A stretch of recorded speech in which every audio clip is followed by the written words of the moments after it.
টাইমিটৰ প্ৰতিগৰাকী দৰ্শকক এই মুহূৰ্তত স্বাগতম জনাই দিব লৈছো এটা বিগ পলিটিকেল খবৰ এআইডিএফৰ বিধায়ক আমিনুল ইছলামে অখিল গগৈ সন্দৰ্ভত বিস্ফোৰক কেতবোৰ মন্তব্য প্ৰকাশ কৰিছিল যে অখিল গগৈ এআইডিএফৰ পৰা বিচাৰিছিল 10 কোটি টকা আৰু ইয়াৰ পিছতে আমিনুল ইছলামৰ এই মন্তব্যৰ পিছতে প্ৰতিক্ৰিয়া প্ৰকাশ কৰিছে ৰাইজৰ দলৰ সভাপতি তথা শিৱসাগৰ সমষ্টিৰ বিধায়ক অখিল গগৈ স্পষ্ট কথা আমিনুল ইছলাম এজন অদৰকাৰী মানুহ আৰু 10 কোটি টকা যি বিচৰাৰ গুৰুতৰ অভিযোগ উত্থাপন হৈছিল অখিল গগৈৰ বিৰুদ্ধে সেই অভিযোগ এআইডিএফৰ এক অপপ্ৰচাৰ বুলি অভিহিত কৰিছে অখিল গগৈ এই মুহূৰ্তত জনাইছো এই খবৰ টাইমেটৰ দৰ্শকসকলক এআইডিএফৰ পৰা 10 কোটি বিচৰা সন্দৰ্ভত স্থিতি স্পষ্ট কৰিলে বিধায়ক অখিল গগৈ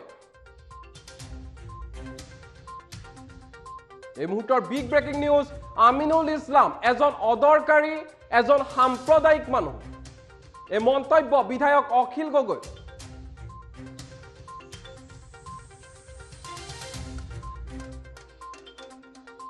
আমি ৰাজহুৱা জীৱনত সদায় সততা আৰু ৰাইজৰ বাবে কাম কৰোঁ এই মন্তব্য কৰিছে বিধায়ক অখিল গগৈ ইতিমধ্যে আমি উল্লেখ কৰিছো আমিনুল ইছলামে গুৰুতৰ অভিযোগ উত্থাপন কৰিছিল অখিল গগৈৰ বিৰুদ্ধে আৰু আমিনুলৰ কথাৰ কোনো উত্তৰ দিব লাগিব বুলি মই নাভাবো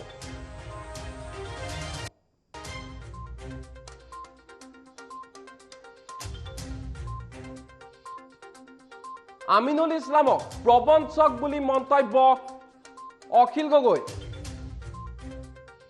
এই মুহূৰ্তত জনাই আছো টাইমটোৰ দৰ্শকসকলক এই গুৰুত্বপূৰ্ণ খবৰ আমিনুল ইছলাম সন্দৰ্ভত প্ৰতিক্ৰিয়া প্ৰকাশ কৰিলে ৰাইজৰ দলৰ সভাপতি বিধায়ক অখিল গগৈ এআইডিএফ সম্পূৰ্ণ এটা সাম্প্ৰদায়িক দল এই কথা উল্লেখ কৰিছে অখিল গগৈ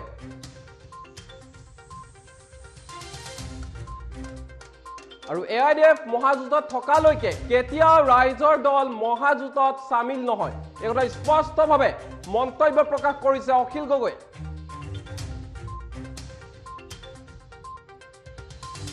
আৰু উপনিৰ্বাচন সন্দৰ্ভতো প্ৰতিক্ৰিয়া প্ৰকাশ কৰিছে বিধায়ক অখিল গগৈ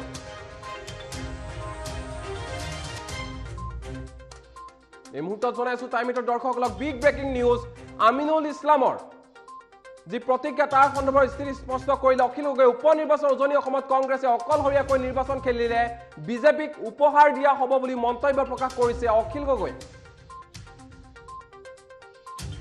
কংগ্ৰেছ ৰাইজৰ দল একত্ৰিত হলে উপনিৰ্বাচনত উজনিৰ আটাইকেইখন আসনত জয়লাভ কৰিম এই মন্তব্য অখিল গগৈ এই মুহূৰ্তত জনাইছো টাইমিটৰ দৰ্শকসকলক এই বিগ ব্ৰেকিং নিউজ আমিনুল ইছলামক প্ৰবঞ্চক আখ্যা অখিল গগৈ আৰু আমিনুল ইছলামে অখিল গগৈক লৈ যি গুৰুতৰ অভিযোগ উত্থাপন কৰিছিল 10 কোটি টকা বিচৰা বুলি সেই অভিযোগকো খণ্ডন কৰিছে বিধায়ক অখিল গগৈ এই মুহূৰ্তত আহি পৰিছে বিধায়ক অখিল গগৈ মন্তব্য সেই মন্তব্য টাইমিটৰ দৰ্শকসকলক শুনাই ল'ব বিচাৰিছো এআইডিএফৰ আমিনুল ইছলামৰ কথা কৈছে এআইডিএফৰ এইটো ফাকলাণ্ডো আপুনি যিজন মানুহৰ নাম কৈছে এইজন মানুহৰ নাম কৈ মোক আচলতে প্ৰশ্ন সোধাটোৱে মই ভাবোঁ যে এটা মানে কি যিকোনো ৰাজহুৱা জীৱনত সততাত থকা মানুহ এজনৰ কাৰণে অপমান ফাকলাণ্ডো মানুহ একদম মানে অদৰকাৰী এজন কমিউনেল মানুহ এজন তেওঁ কিবা কৈছে নেকি মই নাজানো যদি কৈছে তেতিয়াহ'লে মই ভাবোঁ আৰু মই আপোনালোকক এটা কথা কওঁ দেই আজিৰ দিনটোত অসমৰ ৰাজনীতিত যদি আপোনালোকে প্ৰশ্ন কৰে তেতিয়াহ'লে মই গৰ্বৰে ক'ম যে অসমৰ ৰাজনীতিত থকা আটাইতকৈ সৎ মানুহজনে চাগে মই গতিকে এনেকুৱা ধৰণৰ প্ৰশ্ন সুধিলেও মই বেয়া পাওঁ আৰু এনেকুৱা ধৰণৰ কোনোবা কথা ক'লেও মই বেয়া পাওঁ এইকাৰণে যে সেই মানুহবিলাক যিবিলাক মানুহে এইবিলাক কথা কয় সেইবিলাক মানুহৰ লগত আমাৰ তুলনা নহয় হে আমি ৰাজহুৱা জীৱনত সদায় সততা আৰু ৰাইজৰ কাৰণে কাম কৰোঁ কোনো কমিউনেল পাৰ্টিৰ কাৰণে কাম নকৰোঁ কোনো কমিউনেল কথা নকওঁ কেতিয়াও কোনো জাতি ধৰ্ম বিৰুদ্ধে কথা নকওঁ গতিকে মই ভাবোঁ যে আমিনুল ইছলাম বুলি যিজন মানুহৰ নাম কৈছে মই ভাবোঁ যে তেওঁ এজন আউট এজন সাম্প্ৰদায়িক মানুহ এজন আৰু তেওঁৰ বিষয়ে মই কিবা কথা ক'ব লাগিব বুলি মই নাভাবোঁ কিয় আচলতে ৰাজহুৱাকে এই অভিযোগটো আনিলে বুলি ক'ব আপুনি সেইটোতো মই নাজানো মই কিবা অভিযোগ আনিছে বুলিও নাজানো মই এতিয়াহে গম পালোঁ যে আমিনুল ইছলাম নামৰ এজন MLA যদি আমিনুল ইছলাম আপুনি যিজনৰ কথা কৈছে সেইজন হয় তেতিয়াহ'লে মই আকৌ এবাৰ কওঁ যে তেওঁ এজন ফাকলাণ্ডো বুলি কয় যে গাঁৱলীয়া ভাষাত যদি আমি কওঁ এজন ফ্ৰডৰ নিচিনা এজন মানুহ তেনেকুৱা মানুহৰ কথাত মই কেতিয়াও গুৰুত্ব দিয়া নাছিলোঁ আৰু কেতিয়াও গুৰুত্ব নিদিওঁ। মই ভাবোঁ যে সেই প্ৰশ্নটো সোধাটোৱেই মোৰ নিচিনা ৰাজহুৱা কৰ্মীৰ কাৰণে, সততাৰে ৰাইজৰ কাৰণে কাম কৰা মানুহৰ কাৰণে মোৰ কাৰণে এটা অপমান। আৰু মই কেতিয়াও এনেকুৱা ধৰণৰ ফাকলাণ্ডু মানুহৰ প্ৰশ্নৰ উত্তৰ দিব নোৱাৰোঁ। উপ নিৰ্বাচনত আপোনালোকে মহাজোঁটৰ লগত থাকিব, তাত UDF-টো আছেই, এই ক্ষেত্ৰত আপুনি কি ক'ব? নাই, UDF যেতিয়ালৈকে মহাজোঁটৰ পৰা আঁতৰি নাযায় তেতিয়ালৈকে ৰাইজৰ দলে কেতিয়াও মহাজোঁটত অংশগ্ৰহণ নকৰে। আমাৰ কথাটো খুব স্পষ্ট যে AIUDF এটা সম্পূৰ্ণৰূপে সাম্প্ৰদায়িক দল। বিজেপি যেনেকৈ সাম্প্ৰদায়িক দল, ঠিক তেনেকুৱা এটা সাম্প্ৰদায়িক দল হ'ল AIUDF। আৰু সেইকাৰণে AIUDF যদি থাকে তেতিয়াহ'লে আমি তেনেকুৱা কোনো মহাজোঁটত, তেনেকুৱা কোনো এনেকুৱা ঐক্যবদ্ধ কোনো গ্ৰুপত আমি যুক্ত হ'ব নোৱাৰোঁ। AIUDFক যেতিয়াই বিদায় দিব তেতিয়া আমি থাকিম।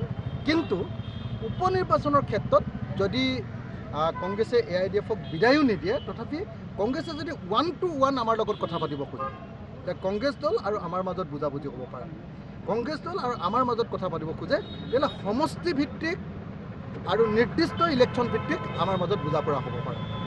তাৰ বাহিৰে AIUDFক আমি সাম্প্ৰদায়িক দল বুলি ভাবোঁ। আৰু AIUDF যদি থাকে তেতিয়াহ'লে কেতিয়াও ৰাইজৰ দলে কেতিয়াও সেই গোটত থাকিব নোৱাৰোঁ। যদি ৰাইজৰ দল AIUDFৰ লগত যদি কংগ্ৰেছো থাকে, তেতিয়া আপোনালোকে অকলীয়াকৈ প্ৰাৰ্থী আগবঢ়াব নেকি উপ নিৰ্বাচনত? ডেফিনেটলি যদি এতিয়াতো কথা বাৰ্তা চলি আছে নহয়, আমি সকলো ৰাজনৈতিক দলৰ লগত কথা বাৰ্তা পাতি আছোঁ। আৰু মই ভাবোঁ যে কংগ্ৰেছ দলে সেই ভুল নকৰিব। যদি কংগ্ৰেছ দলে অকলশৰীয়াকৈ খেলিব খোজে তেতিয়াহ'লেতো নিশ্চিতভাৱে জয়ী হ'ব নোৱাৰে। আজিৰ দিনটোত অসমৰ পৰিস্থিতি, উজনি অসমৰ পৰিস্থিতি আপোনালোকে ভালকৈ বুজি পায়। তো উজনি অসমত যদি আজিৰ দিনটোত কংগ্ৰেছ দলে অকলশৰীয়াকৈ নিৰ্বাচন খেলিব খোজে তেতিয়াহ'লে বিজেপিক সেই ছিটকেইটা গিফ্ট দিয়াৰ নিচিনা হ'ব।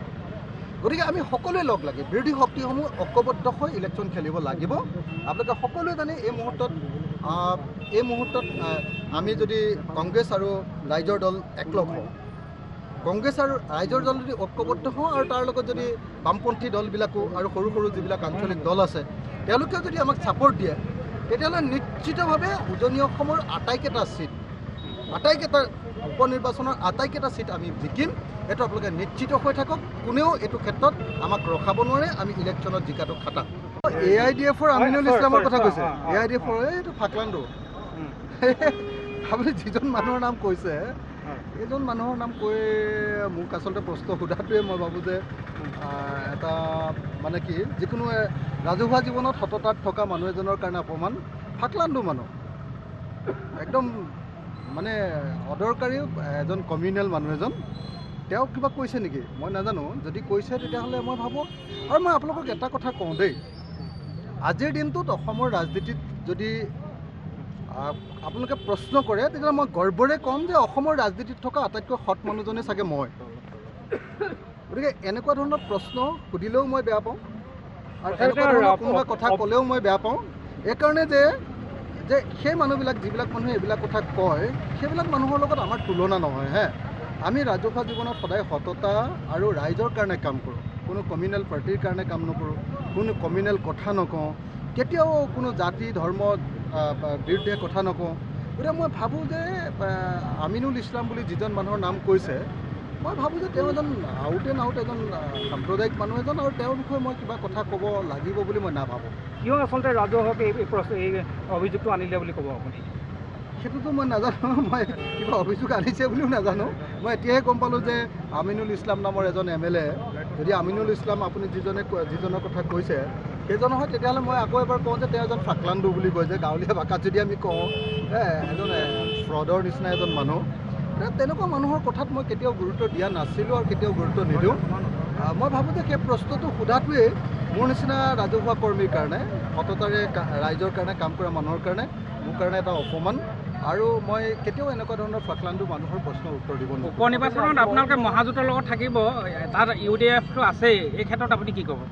নাই, UDF যেতিয়ালৈকে মহাজোঁটৰ পৰা আঁতৰি নাযায় তেতিয়ালৈকে ৰাইজৰ দলে কেতিয়াও মহাজোঁটত অংশগ্ৰহণ নকৰে। আমাৰ কথাটো খুব স্পষ্ট যে AIUDF এটা সম্পূৰ্ণৰূপে সাম্প্ৰদায়িক দল। বিজেপি যেনেকৈ সাম্প্ৰদায়িক দল, ঠিক তেনেকুৱা এটা সাম্প্ৰদায়িক দল হ'ল AIUDF। আৰু সেইকাৰণে AIDF যদি থাকে তেতিয়াহ'লে আমি তেনেকুৱা কোনো মহাজোঁটত তেনেকুৱা কোনো এনেকুৱা ঐক্যবদ্ধ কোনো গ্ৰুপত আমি যুক্ত হ'ব নোৱাৰোঁ। AIDFক যেতিয়াই বিদায় দিব তেতিয়া আমি থাকিম, কিন্তু উপনিৰ্বাচনৰ ক্ষেত্ৰত যদি কংগ্ৰেছে AIDFক বিদায়ো নিদিয়ে, তথাপি কংগ্ৰেছে যদি 1-to-1 আমাৰ লগত কথা পাতিব খোজে, যে কংগ্ৰেছ দল আৰু আমাৰ মাজত বুজাবুজি হ'ব পাৰে, কংগ্ৰেছ দল আৰু আমাৰ মাজত কথা পাতিব খোজে, তেতিয়াহ'লে সমষ্টিভিত্তিক আৰু নিৰ্দিষ্ট ইলেকশ্যন ভিত্তিক আমাৰ মাজত বুজা পৰা হ'ব পাৰে। তাৰ বাহিৰে AIUDFক আমি সাম্প্ৰদায়িক দল বুলি ভাবোঁ, আৰু AIDF যদি থাকে তেতিয়াহ'লে কেতিয়াও ৰাইজৰ দলে কেতিয়াও সেই গোটত থাকিব নোৱাৰোঁ। যদি ৰাইজৰ দল AIUDFৰ লগত যদি কংগ্ৰেছো থাকে, তেতিয়া আপোনালোকে অকলীয়াকৈ প্ৰাৰ্থী আগবঢ়াব নেকি উপনিৰ্বাচনত? ডেফিনেটলি যদি এতিয়াতো কথা বাৰ্তা চলি আছে নহয়, আমি সকলো ৰাজনৈতিক দলৰ লগত কথা বাৰ্তা পাতি আছোঁ, আৰু মই ভাবোঁ যে কংগ্ৰেছ দলে সেই ভুল নকৰিব। যদি কংগ্ৰেছ দলে অকলশৰীয়াকৈ খেলিব খোজে তেতিয়াহ'লেতো নিশ্চিতভাৱে জয়ী হ'ব নোৱাৰে। আজিৰ দিনটোত অসমৰ পৰিস্থিতি, উজনি অসমৰ পৰিস্থিতি আপোনালোকে ভালকৈ বুজি পায়। তো উজনি অসমত যদি আজিৰ দিনটোত কংগ্ৰেছ দলে অকলশৰীয়াকৈ নিৰ্বাচন খেলিব খোজে, তেতিয়াহ'লে বিজেপিক সেই ছিটকেইটা গিফ্ট দিয়াৰ নিচিনা হ'ব। গতিকে আমি সকলোৱে লগ লাগি বিৰোধী শক্তিসমূহ ঐক্যবদ্ধ হৈ ইলেকশ্যন খেলিব লাগিব। আপোনালোকে সকলোৱে জানে এই মুহূৰ্তত আমি যদি কংগ্ৰেছ আৰু ৰাইজৰ দল একলগ হওঁ, কংগ্ৰেছ আৰু ৰাইজৰ দল যদি ঐক্যবদ্ধ হওঁ, আৰু তাৰ লগত যদি বামপন্থী দলবিলাকো আৰু সৰু সৰু যিবিলাক আঞ্চলিক দল আছে তেওঁলোকেও যদি আমাক ছাপৰ্ট দিয়ে, তেতিয়াহ'লে নিশ্চিতভাৱে উজনি অসমৰ আটাইকেইটা উপনিৰ্বাচনৰ আটাইকেইটা ছিট আমি জিকিম। এইটো আপোনালোকে নিশ্চিত হৈ থাকক, কোনেও এইটো ক্ষেত্ৰত আমাক ৰখাব নোৱাৰে। আমি ইলেকশ্যনত জিকাটো